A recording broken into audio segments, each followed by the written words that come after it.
basement, level vibes with another one, straight up, blackness aye. Who tell the truth? Mark Benskop, defend the ghetto youth. Mark Benskop, radio station is the fruit. Mark Benskop, straight up from the root. Mark Benskop, who tell the truth? Mark Benskop, defend the ghetto youth. Mark Benskop, radio station is the fruit. Mark Benskop, straight up from the root. Mark Benskop, I do it for the love, him not do it for no money. Straight up, him attack, educating everybody. Big up my friends and big up my family. Turn on the radio, catch the vibes, it's integrity. Straight up, Benskop stands for unity. One people, one nation, one destiny. Free up the truth in the air, even the blind can see. The deaf can hear, the dumb can talk, the cripple can walk. Boom. Who tell the truth? Mark Benskop, defend the ghetto youth. Mark Benskop, radio station is the fruit. Mark Benskop, straight up from the root. Mark Benskop, who tell the truth? Mark Benskop, defend the ghetto youth. Mark Benskop, radio station is the fruit. Mark Benskop, straight up from the root. Mark Benskop, we have to gather wrong, grab a seat and sit down, pay attention. Education, liberation, we have to stand strong. Benskop upon the radio, lively up the program. Everybody call somebody and let them turn and tune and pon the radio and catch the boom song. We boom it up already, we have to boom it up again. Expose and yeah, my name is Jacinty Caldata Francis Vietnam, and since 1965 I become a voter, and I always place my ex next to the cop, and what they are doing today I can't take it, so I have no more vote to give to PPP anymore. I'm not going to vote anymore no more. If they have to lose by one vote, they're losing it by data. Oh, Jesus Christ, if cost of living double, I don't know what happened. A pound of sugar is $300 already. Flour, everything gone up. Everything just raising. You gotta get about $40,000 for buy good ration. You gotta get 3 man now. A weekend man, a monthly man, and a fortnight man. Thank you so much for that. But if I could have a point of privilege, this is a family dialogue. If one person wants to talk longer, I am available to listen. So we're going to do this like we're sitting in the kitchen. I want to hear from you.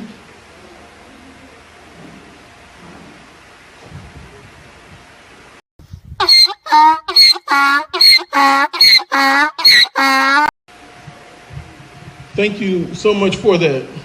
But if I could have a point of privilege, this is a family dialogue. If one person wants to talk longer, I am available to listen. So we're going to do this like we're sitting in the kitchen. I want to hear from you.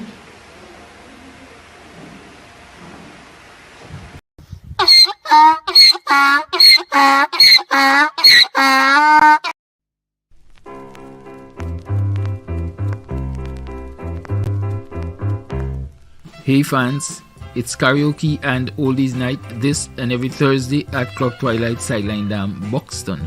Dance to the magical songs of yesteryear by popular DJs and Camps Audio. Admission is free. Come out, let's make memories at Club Twilight Sideline Dam, Buxton North.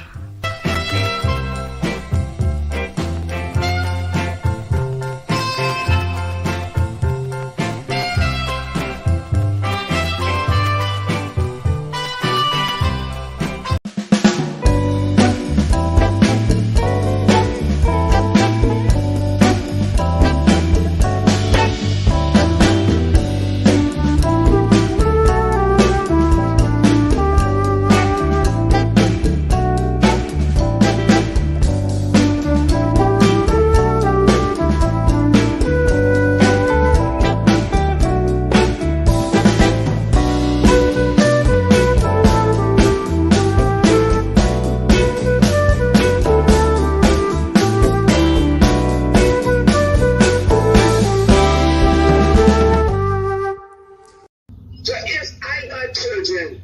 I must suffer them to take what I don't want to eat for myself. That is totally wrong. What? And the parents got to stand up. Rhonda, really thank you for taking time out. I'm not going to let you go now. I know you're a very brave person. You're out there in front of GCOM. We're not seeing a lot of people out there, but give us an update on the protest every week in front of GCOM. Tuesday we had 8 persons. Sexually. One second, Rhonda. I kind of like, honestly, I like that laugh. I'm going to rephrase, I'm going to ask the question again. And Man, don't make me laugh, man. I tell you. Rhonda, one second. One second, Rhonda. I'll ask you the question again. Rhonda, can you give us an update on the protest in front of GCOM? Man, he has 8 persons at the protest. Basement level vibes with another one, straight up blackness aye. Who tell the truth? Mark Benskop, defend the ghetto youth. Mark Benskop, radio station is the fruit. Mark Benskop, straight up from the root. Mark Benskop, who tell the truth? Mark Benskop, defend the ghetto youth. Mark Benskop, radio station is the fruit. Mark Benskop, straight up from the root. Mark Benskop, I do it for the love, him not do it for no money. Straight up, him attack, educating everybody. Big up my friends and big up my family. Turn on the radio, catch the vibes, it's integrity. Straight up, Benskop stands for unity. One people, one nation, one destiny. Free up the truth in the air, even the blind can see. The deaf can hear, the dumb can talk, the cripple can walk. Boom. Who tell the truth? Mark Benskop, defend the ghetto youth. Mark Benskop, radio station is the fruit. Mark Benskop, straight up from the root. Mark Benskop, who tell the truth? Mark Benskop, defend the ghetto youth. Mark Benskop, radio station is the fruit. Mark Benskop, straight up from the root. Mark Benskop, we have to gather wrong, grab a seat and sit down, pay attention, education, liberation, we have to stand strong. Benskop upon the radio, lively up the program. Everybody call somebody and let them turn and tune and on the radio and catch the boom song. We boom it up already, we have to boom it up again. Expose and reveal him. Who tell the truth? Mark Benskop, defend the ghetto youth. Mark Benskop, radio station is the truth. Mark Benskop, straight up from the root. Mark Benskop, who tell the truth? Mark Benskop, defend the ghetto youth. Mark Benskop, radio station is the truth. Mark Benskop, straight up from the root. Mark Benskop, I do it for the love, him not do it for no money. Straight up, him attack, educating everybody. Big up my friends and big up my family. Turn on the radio, catch the vibes, it's integrity. Straight up, Benskop stands for unity. One people, one nation, one destiny. Free up the truth in the air, even the blind can see. The deaf can hear, the dumb can talk, the cripple can walk. Boom. Who tell the truth? Mark Benskop, defending. Hi there, welcome. It's straight up. It's just 9 o'clock. That's all we'll say. You know, it's 14 minutes after 9 o'clock. What's happening in your neck of the woods? Let me see where you guys are. How many of you guys are in the quarantine right now? If you are on the quarantine, you win yourself, you win, just one winner. You'll win yourself something. We're not going to tell you what that something is, but who is watching us all the way on the quarantine? We know certain parts of Georgetown block out right now. I don't know what sort of ship they got there to deal with GPL, but they might as well spell that SHIP and substitute another letter at the end. Substitute P with something else. You guys would know what I'm talking about. But blockout upon blockout upon blockout upon blockout every single day. Every single day. I don't know. It's like those folks who have been installed And I use the term installed. I don't know what's happening in Guyana. It was such a peaceful place when I was growing up. Yeah, it was peaceful for the most part. But then again, that peace returned when the coalition government was in office. No matter how we want to twist it and turn it and so forth, I don't know how you guys feel about that, but we saw a massive change or changes throughout the country compared to when the PPP ruined Guyana for 23 years. Leslyn is saying something that she's at Port Morant. You know, she's not at no Port Morant. If she's at Port Morant right now, what was the name of the cinema at Port Morant, and where was the cinema located? And don't think that some of y'all could come on here and paku me, you know. I don't take paku in at all. If you can tell me, Leslyn, and I'm speaking directly to Leslyn Hamilton, if you can tell me, you're watching us from Port Morant right now, what's the name of that cinema at Port Morant, and where was it located? Simple as that. Don't paku me. You from Port Morant right now. The only person in Port Morant that could challenge me about anything in Port Morant is Pandit Dinesh Jaiprasad. And Pandit Dinesh Jaiprasad is a member of parliament for the PNC. He's born PNC. Don't be fooled. Pandit Dinesh Jaiprasad, born PNC, born PNC. And someone who is it? Someone said, is it Lita Basdeo? Lita Basdeo said, Rup Mahal. Of course, it's Rup Mahal Cinema.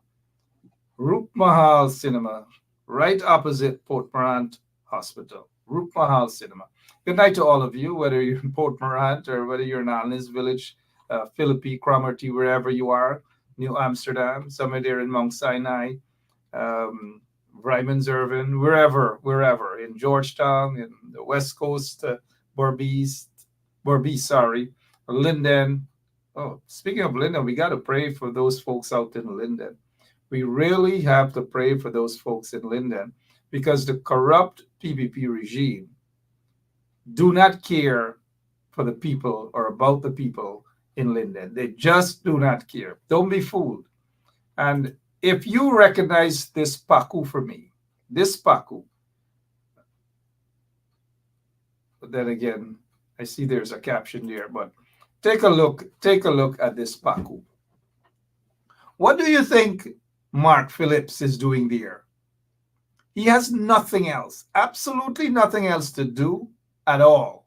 But look what they got him doing. He moved into an area there. It's flooded. Look at the bridge and all these things, and they stop traffic for this paku. Yes, Mark Phillips, the paku. Look what they got him doing. He hasn't inboxed me in a while. I guess his bum's gone down. What a paku. Look what they got him doing. Look what they got this paku doing. How many of you guys believe that, would agree with me that he is a paku? He's just that. He is a paku. Caller, you're live. Go right ahead. Hi, Mark. Yes, good night. Good night. Make your point. Yeah. I'd like to talk about the paku. Who is the paku, ma'am? Mark Phillips, he's a paku. Thank you, caller. I agree with you 100%, caller, 100% that Mark Phillips is a paku. Story done. He is a paku. It's done with. Paku. Anyways, it's Friday night, right? These days, you tell them, like one person described a pandit who is a PPP, a pandit, and said that the pandit does eat, the fishman, Gilbaka, right? Pandit get upset. The guy went further to say that pandit wash his feet with milk, and that's why there's a shortage of milk. And the pandit get vexed, and he reported the guy, and they charge him for cybercrime.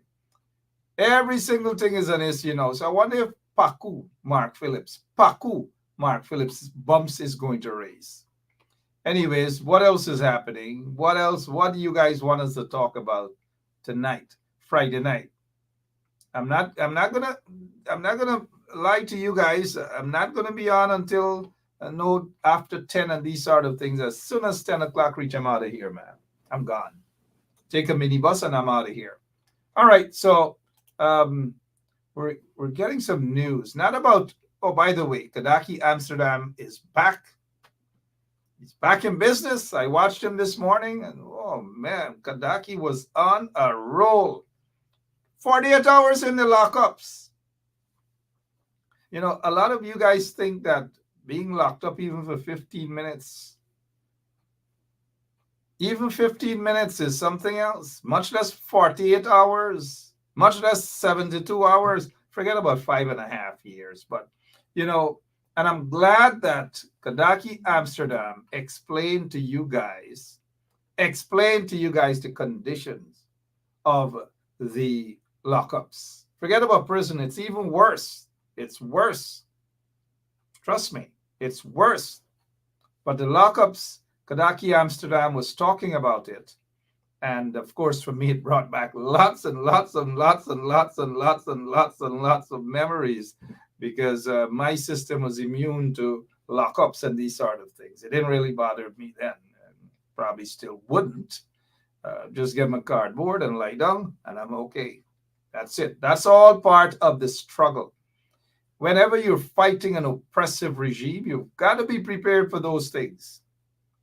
Lockups, beaten up, threatened, all manner of things, death, all these things. You've got to be prepared. You cannot want to be in a struggle. You cannot want to say that you're fighting for people, or you want to be a leader or whatever, and you're afraid of a little handcuffs or shackles and these things. You cannot. And I'm not throwing shades at anybody, because some of y'all bumps us like race. Quick. Mark is throwing shades at someone. I stopped throwing shades at people. No more selfie, no more nothing. I stopped throwing shades at people. But once you're going to be a political leader, or you want to be a political leader, an activist or whatever, these things come with the territory. You got to be prepared for little scratches, little bumps, little bruises, and so forth, lockups and these sort of things. It is all it comes with the territory, right? And so Kadaki Amsterdam is out, and he was rocking and rolling this morning. He spoke about some horrible things he heard, and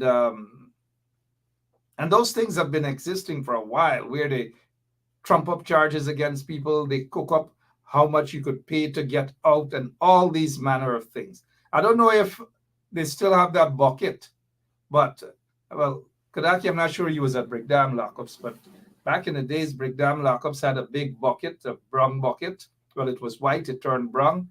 You used to eat in a bucket, drink tea in a bucket, your food go in a bucket, you flush the toilet in the bucket, you drink tea in the bucket. It was horrible, but Brother Kadaki was talking about his experience, and some folks who spoke with me afterwards, they were like, it's they said it brought tears to their eyes. I said, the experience, and you got to listen to Kadaki about that experience. And there was at one time, I think Kadaki, on his program this morning, he said something to the effect that that people think that prisoners, or because you're locked up, you're guilty of a crime, and that you're not human beings. It is so true, because even my experience at Camp Street's prison, or even being locked up, and you guys know I've been locked up dozens of times in Guyana for protesting and all manner of silly things the PBP would fabricate against you. And there are times, and they're good prison officers. There were some good prison officers, and there were some horrible prison officers. And there were some good policemen, and there were some horrible policemen still. So I'm not painting a picture like all the police men and women are bad. No. Or all the prison officers are bad. No, there were some good ones. And this might shock you guys. The first time I saw Judge Shishi, and that's why some of you might say, sometimes Mark is on Judge Shishi, commenting and so forth. I'm always appreciative. And Judge Shishi reminded me of who Judge Shishi. And then I'm like, oh, that's you. So Judge Shishi was a prison warden, a prison officer. And Judge Shishi used to ensure, well, Judge Shishi couldn't come close to the area where I was. Good. But Judge Shishi always used to ensure that I got books to read from the library or whatever. Always, hey, I need a couple of books. And so that is why I'm always appreciative and will always be thankful for those little things. It matters. It matters. I notice Judge Shishi getting little views out, little marriage, and I'm not into those. Don't get involved with Judge Shishi and marriage and these things. But I'm just telling you that there are some good prison officers and some very horrible ones. One particular prison guard who was in the habit of stealing the prison's food in black plastic bag and so forth. And one day there was an exchange between myself and that prison warder. Y'all know me already, right? Good. And so after that, I had a trial in the prison, right? They're trying me in the prison because of that exchange. Who thieving food, you're thieving food, and you're this and all sort of things. And so I had a trial. I'm already in Camp Street Prison. You're giving me a trial. And after that trial, I'm not taking anything away from Kadaki's experience, mind you. I'm just, these things bring back a lot of memories. That is why I was all out, 100%, all out for Kadaki, because I know what it's like. I've been there, done that, especially under an oppressive regime, racist regime like the PPP. Anyway, so after that little exchange with who was Steve prison food and all sort of things, the prison director, they decided to charge me for that. And so I went up and you got to go in. Some of you who may have done time in prison in Guyana, you know that once you walk to see the director of prisons, you got to take your slippers off. And not me, you got to walk in bare feet. And so the day that they put me on trial there, I'm like, I'm not taking my slippers off to go meet no director of prison. I can't do that. And the point that I'm making is they do these simple things, these little things to belittle you, to make you feel as though you're not worth it, that you're not a human being. They don't address you by your name. Hey, prisoner. Hey, prisoner, right? It's like you have no identity. You have no name. You guys should read a book, Nelson Mandela's book, or watch his movie or something, or his interview with Ted Koppel. It's like they reduce you to nothing. They want you to feel as though you don't worth anything. And so, anyways, I refused to take my slippers off. I ain't taking no slippers off. My argument was, you guys walk on the carpet or whatever in the director of prison's office with your shoes on, but I have to take my slippers off. No, I'm not going to do that. Anyways, they said that I was found guilty, and they put me in a dark room for 1 week. I'm being straight up with you guys, And so when Kadaki was talking his experience here at the lockups, these things bring back memories, mind you. And so I recall that after that experience, a dark room, guys, with handcuffs and shackles for 1 week, where they just gave you bread and water. Bread and water for 1 week, all because I abused out a prison warder. The prison warder abused me, I abused back. But you're not supposed to abuse back, you're supposed to shut up, but not me. And so all because of that, and that I told the prison warder that the Steve food and take home the stuff and all. 1 week in a dark room. And I didn't tell you all the full part yet, naked. Yep, naked. Handcuffs, shackles, no, what do you call it?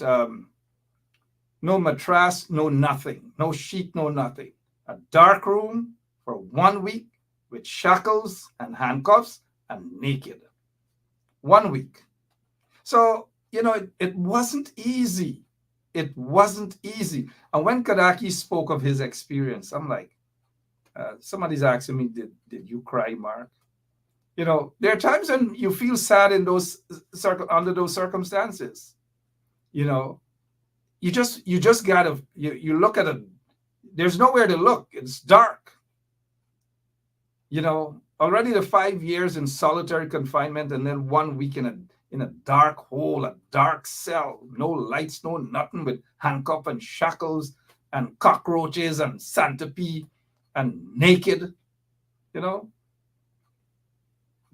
what's there to do, right? And so the experiences back then and what Kadaki, just went through for 48 hours, it brought back a lot of memories as to how horrible they treat persons who are locked up. Especially though, political prisoners. They are hesitant to treat political prisoners properly. Why they're hesitant? Because they do not want word to go back to the corrupt PPP regime about being nice. There were a lot of nice prison officers, but they had to be nice quietly because there were some snitches in the prison service, the prison officers, who would go back and take news to Freedom House or Ministry of Home Affairs and so forth. So, I mean, that was some horrible memories, guys. Horrible memories. You know what it's like to be in a dark cell, shackles, handcuffs. Okay, so Kadaki Amsterdam spoke about a lot of things and the disrespect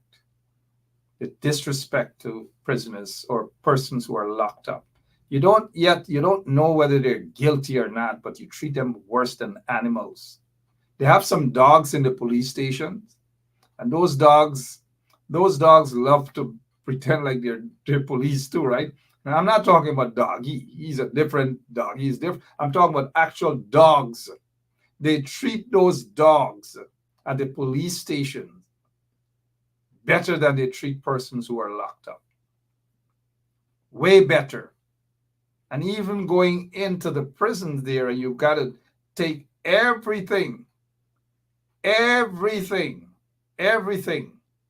got to take off your clothes and there are female prison officers there.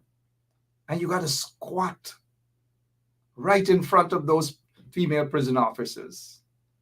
You got to squat. Well, for me, I ain't squatting in front of nobody. But a lot of prisoners have their rights violated. And so I'm not going to squat. You cannot tell me to squat and you get 2 or 3 female prison officers right there. I don't know. We had a big story about that. I ain't squatting for nobody. Nobody. No one.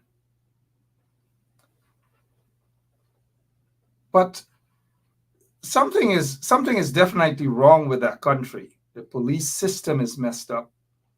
The prison system is messed up.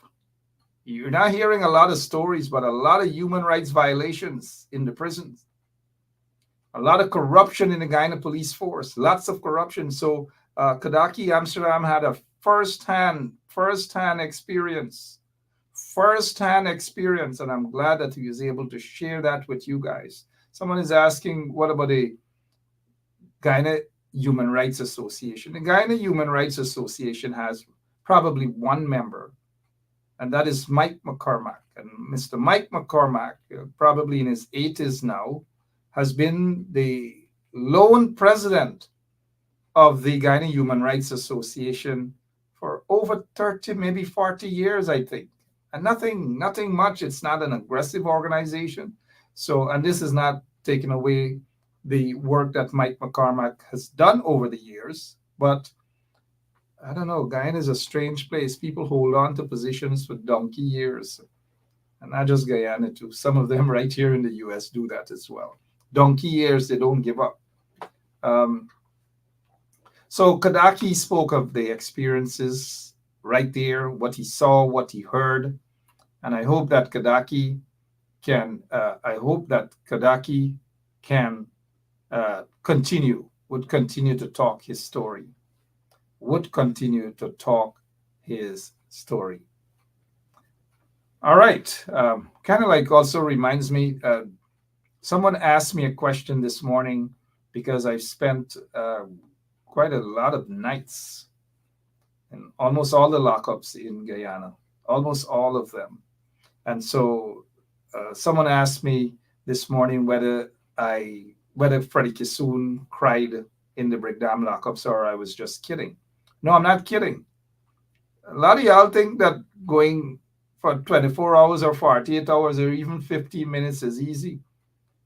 I have seen big men cry like babies. Men, especially at Camp Street Prison, think that they are bad men outside. They cry like little babies. You guys think it's easy. But back to Freddie Kissoon. Freddie Kissoon, indeed, the story is correct. Freddie Kissoon cried like a baby at the Brickdam lockups. Cried. He was afraid. He was trembling. All manner of things. That's Freddie Kissoon. He's a little pussycat. And as soon as the 72 hours finished and the magistrate put us on $1 bail, that was the end of Freddie and his struggle. He gave up since in Brickdam lockups, he gave up. He told me he's done. And that is what oppressive regimes do to people. Once they see that you're fighting them and you're effective, they try to break your spirit.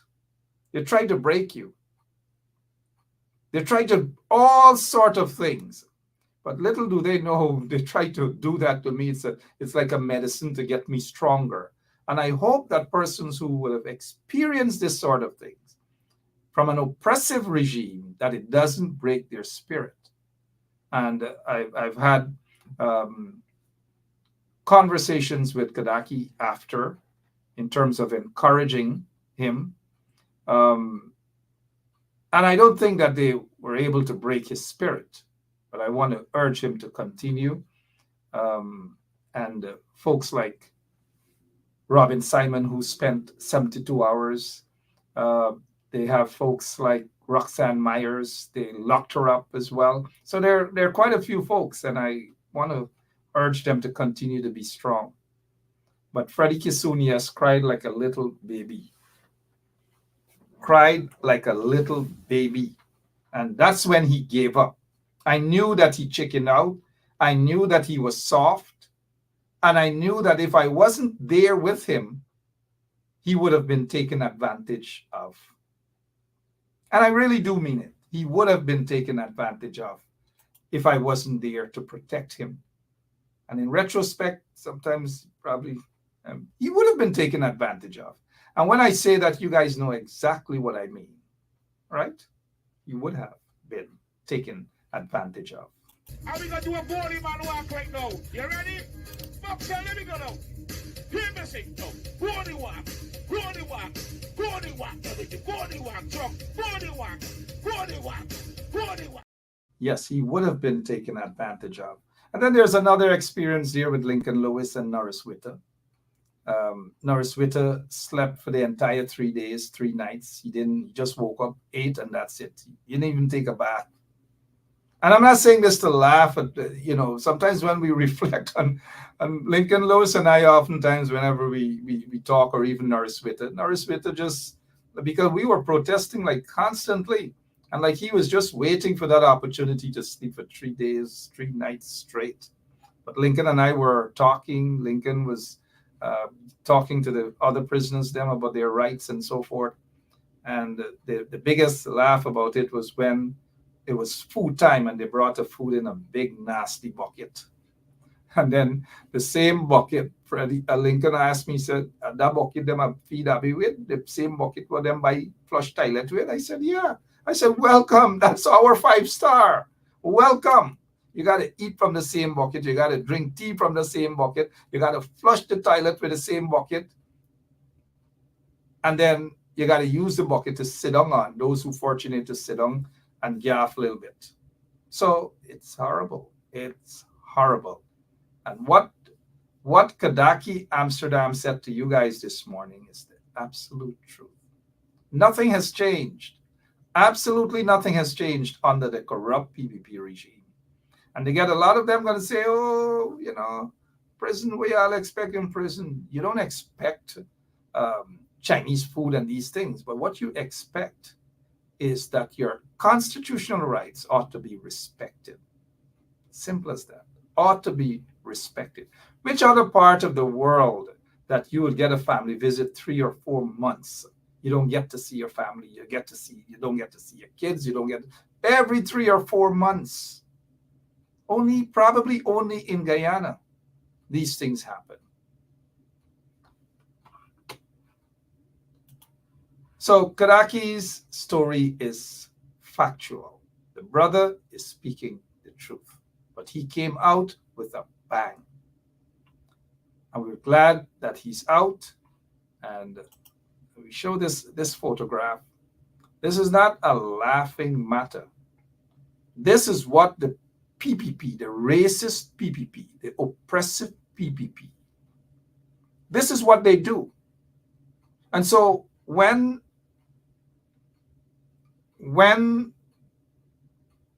I received the call from someone, and Kadaki, I said hi to Kadaki. Kadaki was happy. I've known Kadaki over the years, but I've never seen Kadaki so happy. I've never seen Kadaki as happy as this. Maybe there are times, yes, that he's happy. Knowing that this is his freedom, knowing that he will be 10 times stronger to sit on his morning show with his own style, his unique style in doing things. And sometimes when I try to imitate Kadaki, it is not to mock the brother. I don't do that. Well, not all the time. I don't mock. I wouldn't mock somebody who is in the struggle, who is on the ground, who is putting his life and that of his family's life on the line to fight against an oppressive, a corrupt, a vicious regime as the PPP regime. And I was happy when I saw my brother in the struggle. You see the smile on my face as well? His lawyer, Nigel Hughes was also happy. But Nigel is accustomed to these things, went through it hundreds of times indeed. But this is what the PPP does. This is what corrupt, racist regime do. They try to break your spirit. They try to humiliate you. They feel that they can embarrass you. And so they feel that this photograph with Kadaki Amsterdam could humiliate the brother, embarrass the brother. But this here, I hope Kadaki keeps it for a long time. And I hope Kadaki is proud of this photograph. He should walk with it in his wallet, a badge of honor. He hasn't done anything wrong. He said what he had to say. After that call, he doesn't subscribe, he doesn't believe, but yet Pakus like Jack Day and all of these IDIOTS want to pronounce on the man's guilt. But I wish they would have probably used the same energy to pronounce on the guilt of others. Recently, their colleague, Dharamlal, was accused of rape, but they didn't have the energy to spend on Dharamlal or to ensure that there's some sort of justice. But no, this is what they do to humiliate opponents, trumped up charges against them, threaten their lives, boycott their businesses. That is what they do. And so some of those enablers whether they're in Brooklyn or wherever they are. And I hope you guys are continuing to boycott those businesses in Brooklyn, those enablers, because that is what the PPP do to us. And so kudos to Kodaki Amsterdam. There are times we disagree on some issues, but that is minor. We agree with each other on more things than we disagree. And it is human. We all don't have to agree on the same thing all the time. But at the end of the day, he's a brother in the struggle. And I have absolutely no apology to make to anyone that I fully support Kodaki Amsterdam in this struggle 100%. He has done absolutely nothing wrong. I have seen others who have done 10 times or worse than what they're accusing Kodaki of doing. Worse.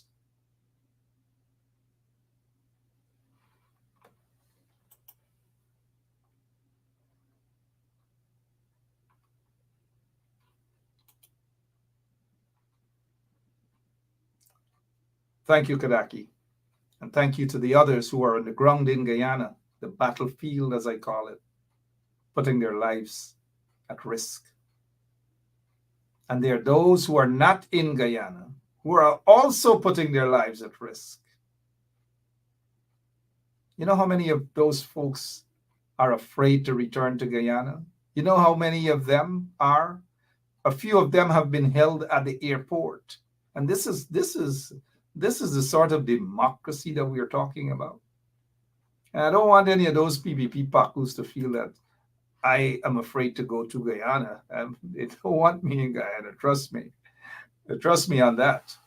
But that is what wicked and corrupt regimes do. I noticed Everett Leonard made a statement, a comment earlier. He visited me a couple of times at the prison. Thank you so much, Everett. Everett and I, his family, we go way back, way back. But yet he's on this program every single night. Thank you, Leonard. Thank you. Don't think it's easy, guys. It's not easy. And that is why I don't want those who are in Guyana fighting to cause those who are not in Guyana but are fighting. Because it takes two hands to clap. We need each other. We give you guys strength in Guyana. We give Kodaki strength. We give others strength. And they motivate us to give them more strength by what they do. There are some people also, when they give you $1, it's like, oh, skies by. Some of them want to talk about it and make it look as though you got to ask them for $1, you got, you know. But they get one and two of them will claim that they're in the human rights business. I don't know what human rights are in, but maybe that's in the past. Not a couple of years ago, they used to hustle down, shake down people for money and these things. I don't see it with these people who are fighting for us, this genuine fight against an oppressive regime. I've been there on the ground. I know what it's like. I know what it's like.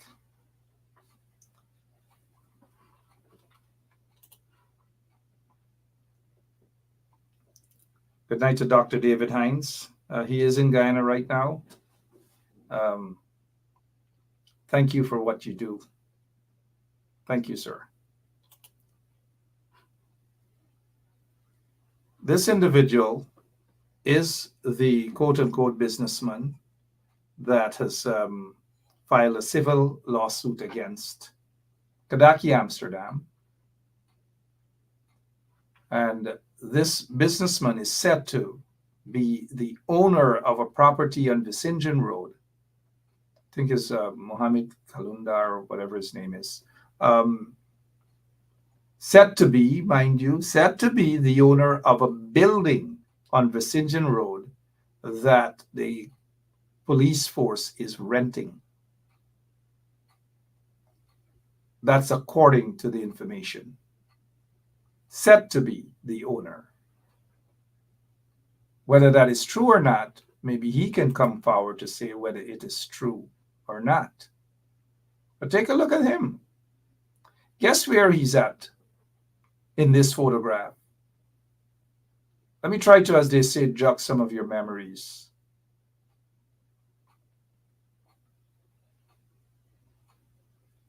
And on another occasion, I will say to you about some so-called businessmen in Guyana. So-called. We see some of them running around pampersetting themselves now, claim that they're building houses for people and they're doing this and all kind of dotishness right now.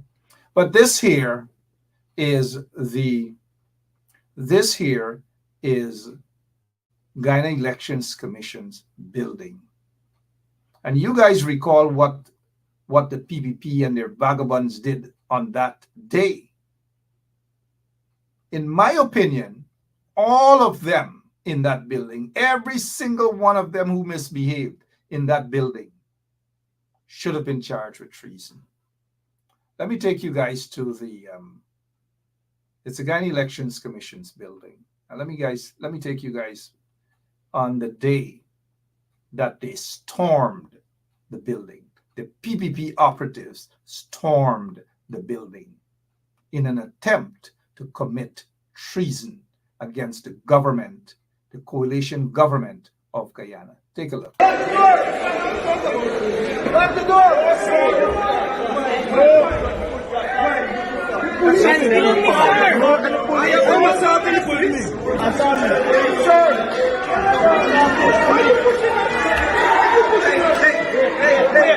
Hey, you guys stop it.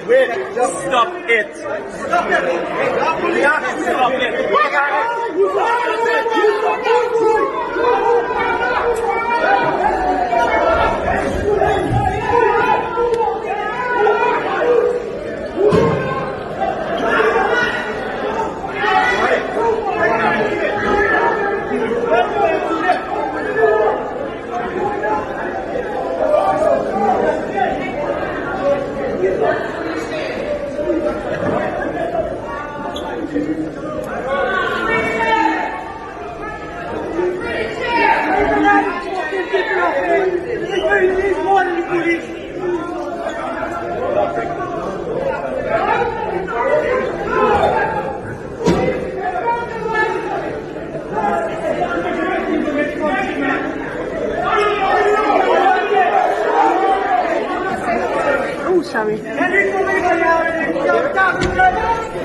This is unacceptable.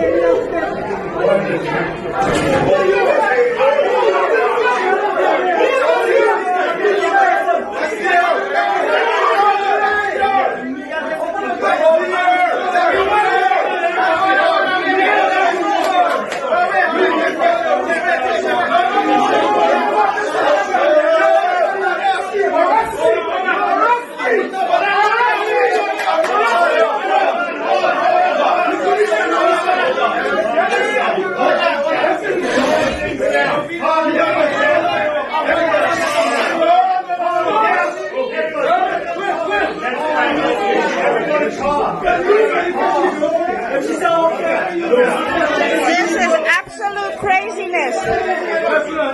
They're holding her, claiming they're holding her hostage.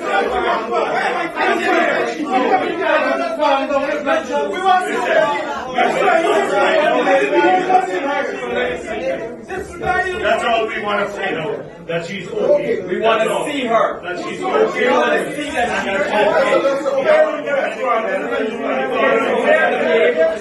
That she's okay. We're not against the law. We want to satisfy herself that she is okay. We want to be able to see that she's okay. She called. And I came straight here. Myself and Inspector Singh, I picked him up because she's close there too. To her. She called and I've been keeping calling her all the time since then. I'm not getting out to her. So why are you? She always answer me. But they don't want this guy to go. Why? You know what I'm saying from the international community? You can take him in. Right. He's not from any party. You can take him in the room and let him get a church. That's not right out. Listen. Look at from the European Union.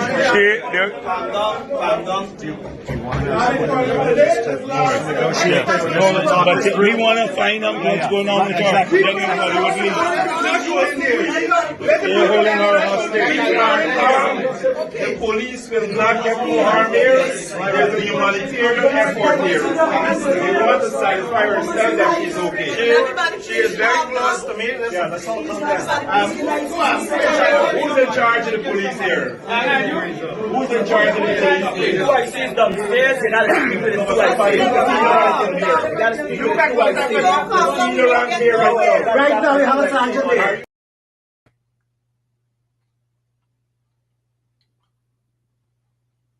You know, only in Guyana those things can happen, right? Only in Guyana. And that was an elections night where they stormed GCOM's headquarters, pretending that they were looking and they want to ensure the safety of Claudette Singh, the chairman of the Guyana Elections Commission.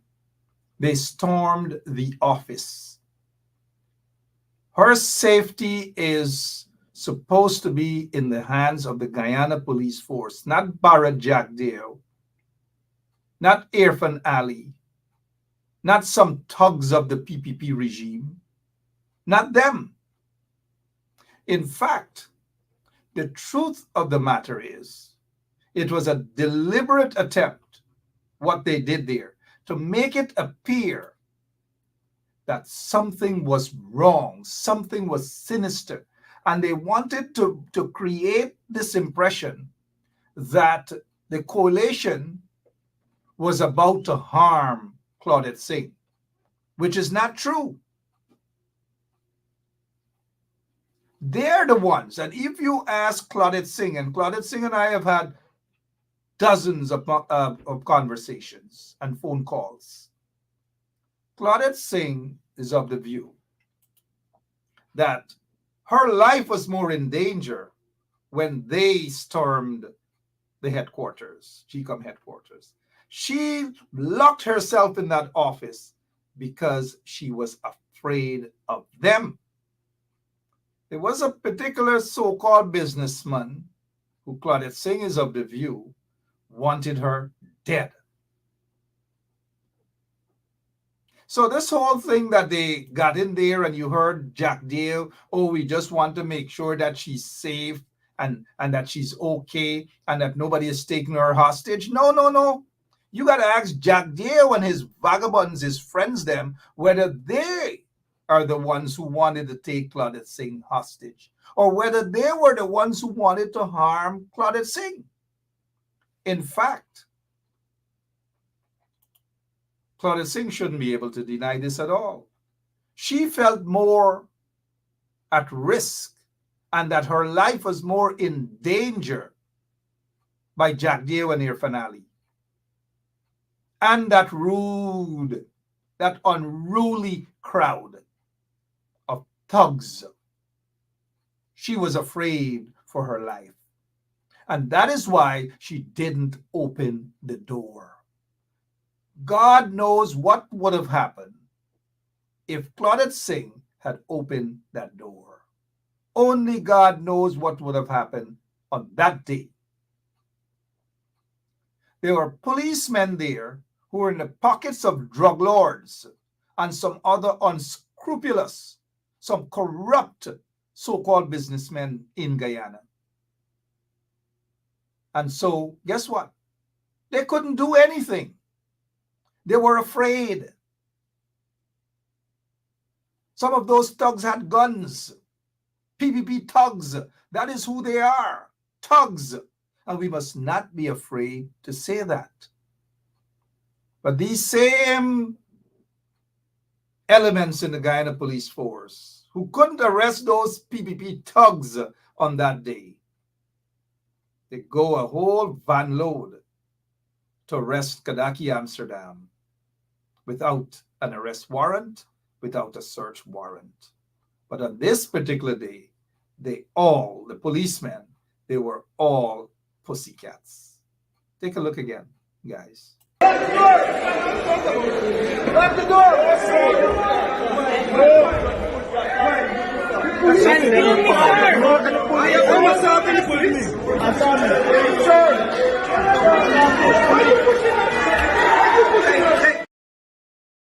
Let me just say this before I replay this tape. Don't worry, Selwyn Peters is saying, but he was there. He know nothing. Selwyn just talking and dribbling. That's all. He knows nothing. So y'all don't let him bluff y'all in the comment section. He knows nothing. Absolutely nothing. And I am telling you guys that Claudette Singh was more afraid of her life, fearful of her life when they stormed GCOM's building.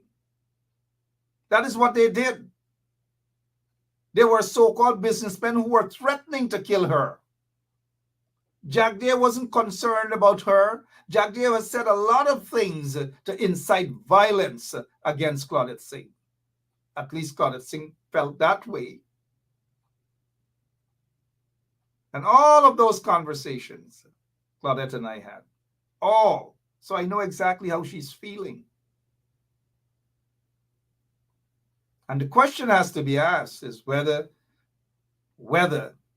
she did what she did with the elections, her free will, or whether, as Jack Day claimed, that she was being held hostage. Can we now say that the PPP has held Claudette Singh hostage, and they have held her hostage for over 4 years now? Why can't you hear anything from Claudette Singh? She's the chairman of GCOM. Not a word. Years now, and not a word from Claudette Singh. Who is holding her hostage? Certainly not the coalition. Who is Jack Day? Who is holding Claudette Singh hostage right now? Who? Lock the door!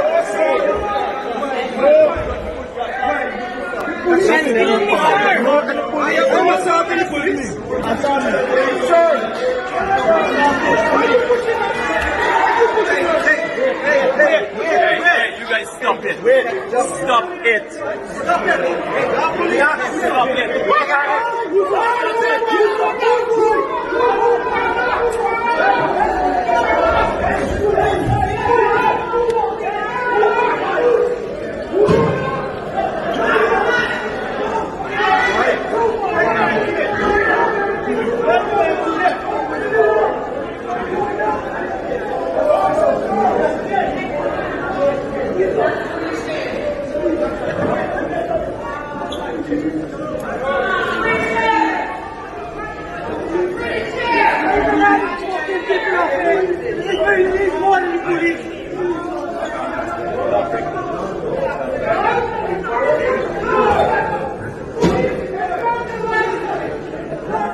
While they were there, Jack Day and the other vagabonds, Irfan Ali, while they were there, pretending as though they were there to protect the chairman of the Guyanese Elections Commission and yelling, "Free the chair, free the chair." The chair told me she was trembling. She was so afraid she didn't even want to open the door. She didn't even want to open the door. And the policeman, she called the policeman, Singh. She called him on his cell phone. I can let you guys hear, you know. She called the policeman because she was afraid and she didn't trust anybody else there because she knew what was happening. And the door was shut because she was afraid of those thugs, those PPP thugs who were out there. Irfan Ali, Jack Day, they knew what they were up to. And I'm so, well, you know, I'm glad that she didn't open that door. We don't know what they would have done to her. But whatever it is, she was surely scared of them. And for now, they're still holding her hostage for 4 years now. Let me check some of your comments. So don't let anybody come in this blog and try to brainwash or manipulate y'all, but they've been there and they this. Y'all the word Selwyn Peters. Selwyn Peters does that on a different citation. He probably was there to take a little picture, but he didn't know what was going on. He didn't know what was cooking up. He get tricked into this. So the commission of inquiry, it wasn't a real commission of inquiry. Don't expect Claudette Singh to go and admit certain things because she's there still as chairman of the Guyana Elections Commission. We don't know if she's alive or not. We're not seeing her. She's not commenting about a single thing. And Claudette Singh is the only, chairman of GCOM that is so quiet. When was the last time you guys heard her at any press conference, a press statement, or anything? The only, you're going back from Collins, who was the first chairman of GCOM, and then you had Dudnat Singh, and then you had what's his name? He celebrated his 80th birthday. The other Suraj Bali. Then you had you had another Singh, Joe Singh, and then all of those guys had a voice, whether we agreed with the voices or not that they had. All of them had to say something, except this other Singh, Claudette Singh. Except Claudette Singh, not a word from Claudette Singh. So the question is, Jack Dio and their finale, who is holding Claudette Singh hostage? And why? It appears that Claudette Singh is not in control of GCOM. She has no say. All she's doing, sitting down there, taking pay every month, collect your pay, whatever, probably get some friends and family, hire them and so forth. Everybody make money and everybody's happy. Claudette Singh didn't get a word to say. And we have to ask, why? Is she not well? Is something wrong with her? Is she afraid to speak? Just like she was afraid of them on that day? That's the question we have to ask. Then we got some news about racism again as it pertains to the Defense Committee and putting someone to be the director. We got news right out of Office of the President, because right now I'm so glad that persons are passing information on. Whether they're in the Office of the President, continue to pass information on. Regardless of where you are, pass your information on. As the source, you will be protected. Pass your information on, whether it's to me, whether it's to whomever you're comfortable with. Pass the information on. Don't let the PPP bluff you guys. It's okay, pass it. There's no top secret information in Guyana. They tried to bluff me once with a bunch of documents ended up in my hands. About 10 years ago, came to my office, tell me that they want me because I stole top secret information from them. I said, man, look, galang ya away. So those of you who are in whichever, whether you're at Office of the President, continue to leak information. Leak all the information you guys can. Those of you in the police force, continue to leak information. In the Guyana Defense Force, in the prison system, continue to leak information, send photographs, all manner of things. This corrupt PPP regime is cornered. They're trembling. They know that they are on their way out. And family members, if you get information and you know stuff, just pass it on. If you're afraid to speak, we will be your voice. All right. So, hey, guess what? I didn't even realize it's after 10 and it's Friday night, guys. I've got to go. Right? I've got to go. 34 reasons why I should go, right? I got to go. 34 counts, felony counts, convicted of all 34 counts. The first time in the history of the United States of America, America now has a convicted former president, a convicted felon. 34 counts. We'll see how this plays out. 34 counts. Condolences to the Obamas. Michelle Obama lost her mom today. Many of you remember the mother. She had my job at the White House. And let me see if you guys know what her job at the White House. She took my job at the White House. My job at the White House. Barack Obama mother-in-law passed away. And many of you remember her, always there with them at the White House. Always there.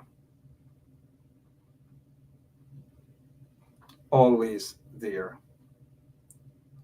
And now, Selwyn Peters is a lawyer. Selwyn is saying he's found guilty. He's not convicted. Selwyn, explain to me, if someone is found guilty, what's the difference with being found guilty of a crime and convicted of a crime? What's the difference? I'm just going to delay for a quick minute or so. What is the difference between if you are found guilty of something, it simply means you're what? You're not convicted. And so you're saying that on the day of sentence, which is July 11, sentencing time, that is when he will be convicted. If you are found guilty by the jurors, you're found guilty, it means that you are convicted of the crime awaiting sentencing. What law school did you attend, Selwyn? Unless there's another lawyer here can tell me that Selwyn is right and I'm wrong. Selwyn is saying he's not convicted, just found guilty. So he's found guilty. No. Conviction is when a sentence is pronounced. A conviction is when the jury returns a guilty verdict. It means that you have been convicted of all 34 counts, found guilty / convicted of all 30. I am going to argue my case unless some other lawyer tells me that there's a difference between he was found guilty. He's convicted of all. Everybody else is talking about that except Selwyn Peters. Hence my question is, what law school Selwyn Peters went to again, man? Selwyn, you're tired coming on here and get licks every night. Every night you're getting licks, Selwyn. Licks like peas. But I got to give you credit, though. You still get your licks and you come back for more licks. You're tired? You're tired getting licks? You're tired?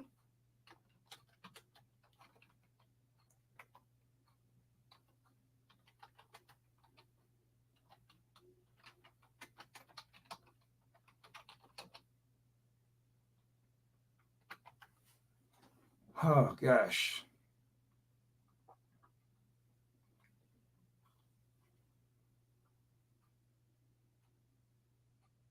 Look, now, so let's go to what it says here. A guilty verdict in a criminal case typically results in a conviction. That the accused has been found legally responsible for the offense. So in other words, he has been convicted of all 34 counts of felony charges. Oh, Father. Oof. I know what Selwyn drinking tonight. I don't know where's Uzgidi Hall Law School. I know what law school is, that Selwyn, but for you to come and say that a guilty verdict is not a conviction, holy smoke, boy. A guilty verdict is not a conviction. Y'all hear what Selwyn Peters, who is supposed to be a lawyer, is saying? That a guilty verdict is not a conviction, and that you are convicted only when you're sentenced. Holy smoke. You have to be convicted before you are sentenced. And once you're found guilty, it means you have been convicted of a crime. In the case of Donald Trump, he has been found guilty, he has been convicted, and he's awaiting the sentencing. The conviction has nothing to do with the sentencing date. The sentencing date is just basically to go over the arguments in terms of the guilty verdicts and the conviction to decide based on the charges. The first count, okay, what amount of time is supposed to be the normal time for that? The second count and so forth, and that is when they will add everything up to know what will be his time to serve in prison. It has nothing to do with him waiting to be sentenced, and then we can say he has been convicted. Oh, shame on you, Selwyn. Come on, you guys, before we go, just say shame on Selwyn. And Selwyn is supposed to be a lawyer.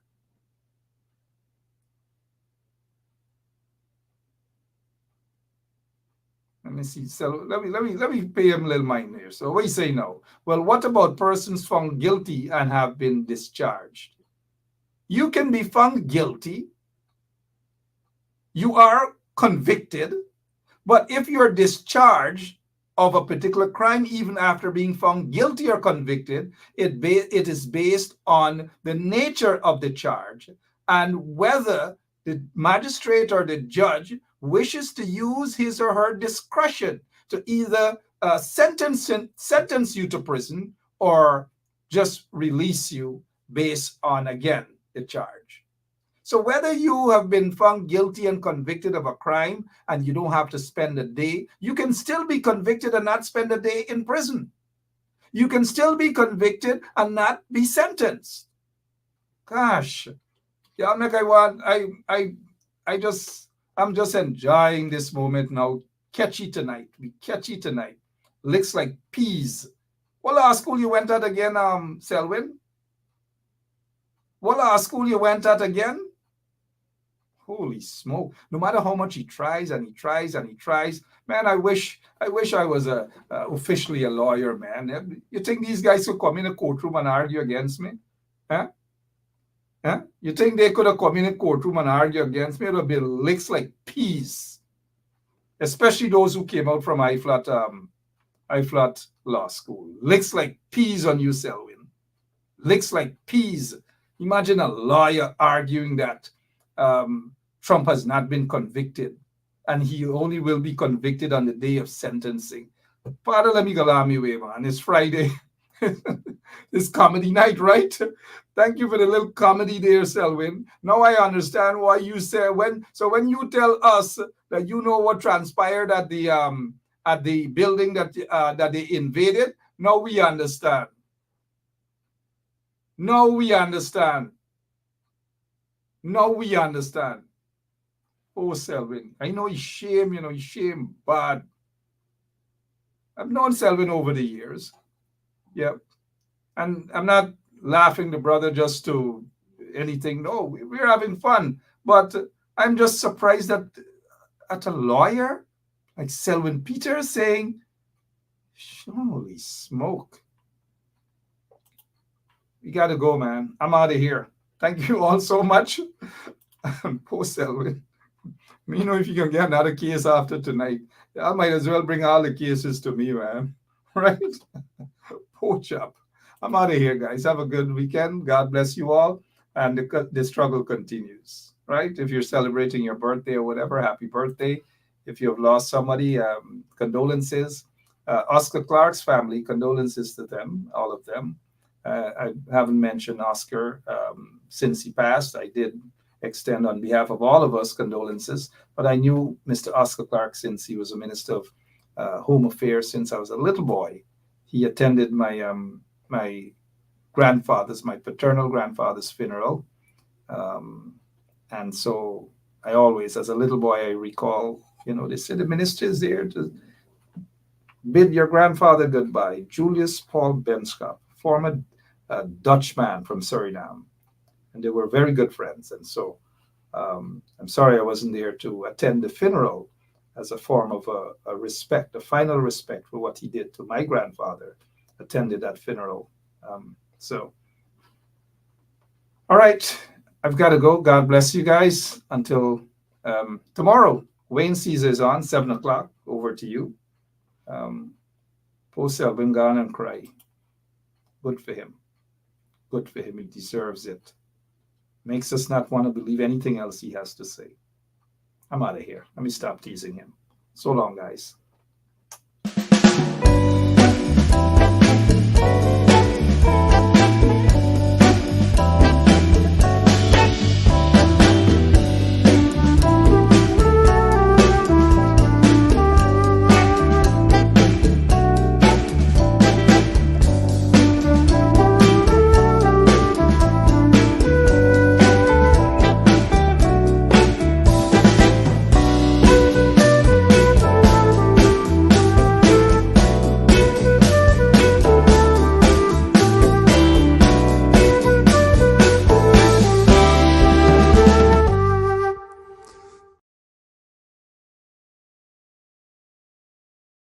Yes, my name is Jacinty Caldata Francis Vietnam, and since 1965 I become a voter, and I always place my X next to the cup, and what they are doing today, I can't take it. So I have no more vote to give to PPP anymore. I'm not going to vote anymore no more. If they have to lose by one vote, they're losing it by data. Oh, Jesus Christ, if cost of living double, I don't know what happened. A pound of sugar is $300 already. Flour, everything gone up. Everything just raising. You gotta get about $40,000 for buy good ration. You gotta get 3 man now. A weekend man, a monthly man, and a fortnight man. Lock the door! Hey,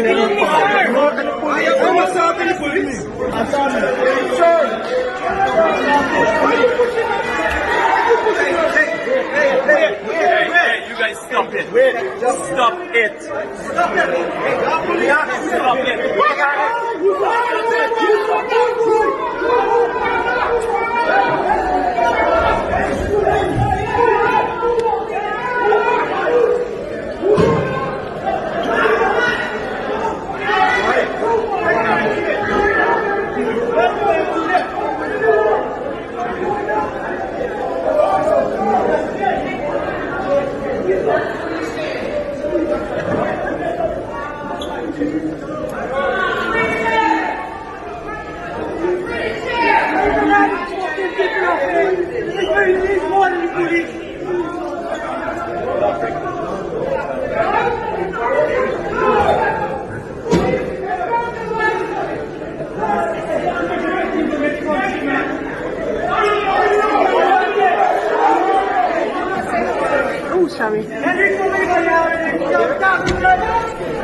This is unacceptable.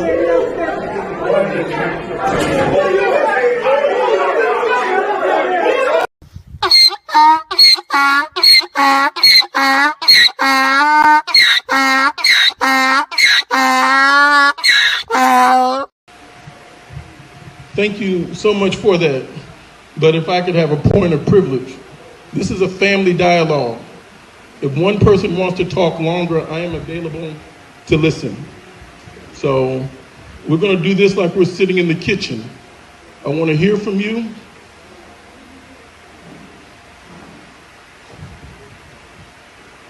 I want to know the challenges.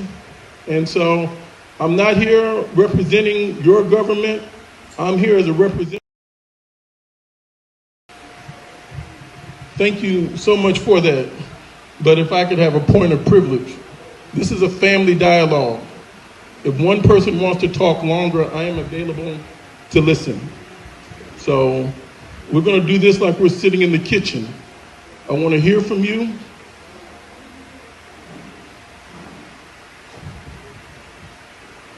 I want to know the challenges. And so I'm not here representing your government. I'm here as a representative from my district, or the 1st District of Illinois, and I want to hear from you, and I hope you would be as candid as you can. Some people are going to take longer because they have more to say, and I appreciate that. So in that spirit, I thank you.